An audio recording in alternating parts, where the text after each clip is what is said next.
हमारे व्यस्त जीवन में ईश्वर की आवाज हमारे जीवन का परम उद्देश्य है सत्य को पाना।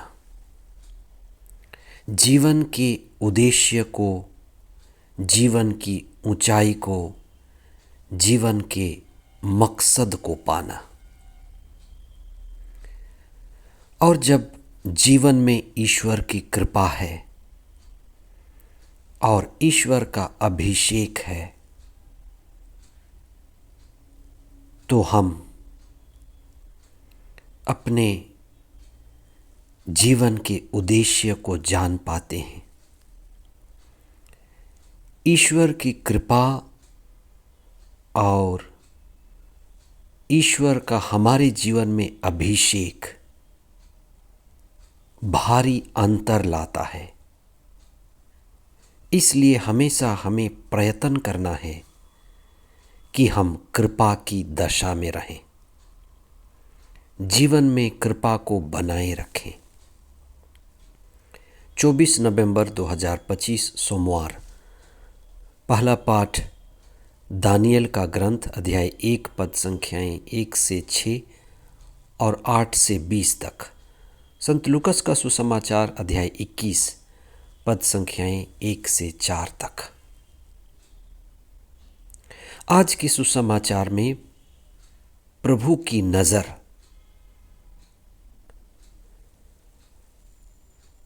बहुत सारे दान देने वाले लोगों से हटकर उस विधवा के ऊपर पड़ी जो 2 अधेले दान दे रही थी। और ईसा ने उस विधवा के दान को सबसे बड़ा दान कहा। हमारा जीवन एक समर्पण है। हमारा जीवन जब सत्य केंद्रित होता है, प्रभु केंद्रित होता है, ईश्वर केंद्रित होता है, तो हम प्रभु को समर्पित होते हैं। यही हमारे जीवन का परम उद्देश्य है। जब हम प्रभु को समर्पित हैं तो हम सत्य केंद्रित हैं और ईश्वर की खोज में ईश्वर के नज़दीक होते हैं और ईश्वर हमें संभालते हैं। जो प्रभु की शरण जाता है, जो प्रभु के शरण में होता है, प्रभु उनको संभालते हैं। जैसे प्रभु ईसा ने संत मत्ती के सुसमाचार में अध्याय 6 पद संख्या 25 और उसके आगे कहा है कि तुम व्यर्थ ही क्यों चिंता करते हो कि क्या खाएंगे, क्या पिएंगे, क्या पहनेंगे।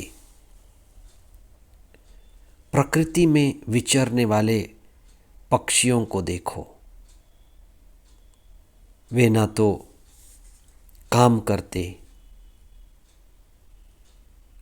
न बखारों में जमा करते, फिर भी ईश्वर उन्हें खिलाता है क्योंकि वे समर्पित हैं, प्रकृति समर्पित है।